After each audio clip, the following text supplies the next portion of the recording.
ये चीज किसी ने नहीं सोची होगी कि जो महिला दिल्ली में मेयर चुनाव हारी, 2 बार विधानसभा चुनाव हारी, वह दिल्ली की अगली मुख्यमंत्री बन सकती है। दोस्तों जी हाँ, मैं बात कर रहा हूँ रेखा गुप्ता की, जिन्होंने विधानसभा चुनाव हारा है 2 बार, 1 बार मेयर चुनाव हारा है और उसके बाद वे अब दिल्ली की नई मुख्यमंत्री बन चुकी है। दोस्तों दिल्ली चुनाव के नतीजे आने के 11 दिन तक एक नए सीएम को लेकर सस्पेंस बना रहा। दिल्ली बीजेपी कार्यालय में 11 दिन तक लगातार मीटिंग चलती रही। 19 फरवरी को सीएम चुनने के लिए हरियाणा के पूर्व प्रेसिडेंट धनखड़ और बिहार के राज्यसभा सांसद रविशंकर प्रसाद को पर्यवेक्षक बनाकर भेजा गया था, जिसके बाद रविशंकर प्रसाद ने दिल्ली के नए सीएम रेखा गुप्ता का नाम ऑफिशियली अनाउंस कर दिया। इसके बाद से प्रवेश वर्मा को दिल्ली का अगला उप मुख्यमंत्री बनाने का फैसला लिया गया। वहीं विजेंद्र गुप्ता को विधानसभा स्पीकर बनाया गया है। तो अब सबसे बड़ा सवाल ये उठता है कि प्रवेश वर्मा, विजेंद्र गुप्ता, मनोज तिवारी जैसे दिग्गज नेता को पछाड़ रेखा गुप्ता कैसे बन गई दिल्ली की नई मुख्यमंत्री? कौन है रेखा गुप्ता और इन्हें सीएम क्यों बनाया गया? चलिए आज की इस वीडियो में मैं आपको बताता हूं। सबसे पहले मैं आपको बता दूं कि रेखा गुप्ता दिल्ली की 4थी और देश की 8वीं महिला मुख्यमंत्री बनी है। ऐसे में मुख्यमंत्री चुने जाने से पहले तक रेखा गुप्ता बीजेपी का कोई बड़ा नाम नहीं। हालांकि रेखा गुप्ता 2015 और 2020 विधानसभा चुनाव में शालीमार बाग सीट से चुनाव में उतारा गया था, लेकिन वो दोनों ही चुनाव आम आदमी पार्टी की वंदना कुमारी से हार गई थी। 2023 में उन्हें शैलेंद्र ओबेरॉय के खिलाफ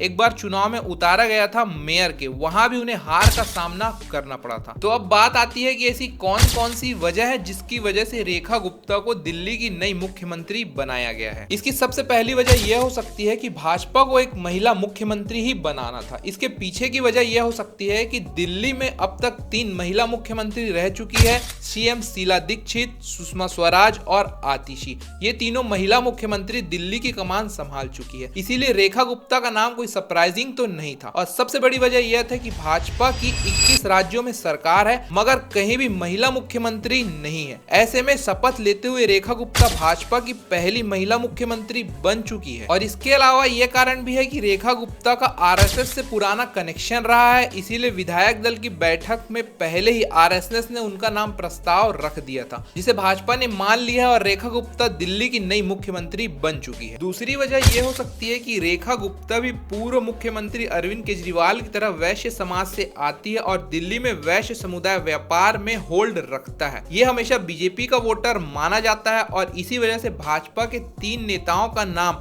सीएम पद की दौड़ में था। सीएम पद की दौड़ में रेखा गुप्ता के अलावा विजेंद्र गुप्ता और जितेंद्र महाजन का भी नाम शामिल था, मगर सीएम पद रेखा गुप्ता को मिल चुकी है। तीसरी सबसे बड़ी वजह यह हो सकती है कि दिल्ली विधानसभा चुनाव में महिला वोटर्स का अपना दबदबा रहता है। बहुत से राज्यों में ऐसा होता है कि जिस पार्टी को पुरुष वोट करते हैं उस पार्टी को घर की महिलाएं भी वोट करती है, पर ऐसा दिल्ली में नहीं होता। यहाँ महिलाएं अपने हिसाब से वोट करती हैं। पुरुष अगर किसी दूसरी पार्टी को वोट करता है तो उस घर की महिलाएं भी किसी तीसरी पार्टी को वोट कर देती हैं। यहाँ महिलाएं नहीं झुझकती। इसी की वजह से महिला वोटर केजरीवाल की बेस वोटर रही है। हालांकि इस बार काफी प्रतिशत में महिला वोटर आम आदमी पार्टी से शिफ्ट होकर बीजेपी के साइड हुई है। अब बीजेपी की रणनीति ये हो सकती है कि अब अगले चुनाव तक पूरी तरह से महिला वोटर को अपने तरफ शिफ्ट करना। भाजपा ने कुल 48 सीटें जीती है। इसमें सबसे बड़ा कारण ये भी रहा है कि भाजपा ने महिलाओं के लिए कई सारी योजनाओं की भी घोषणा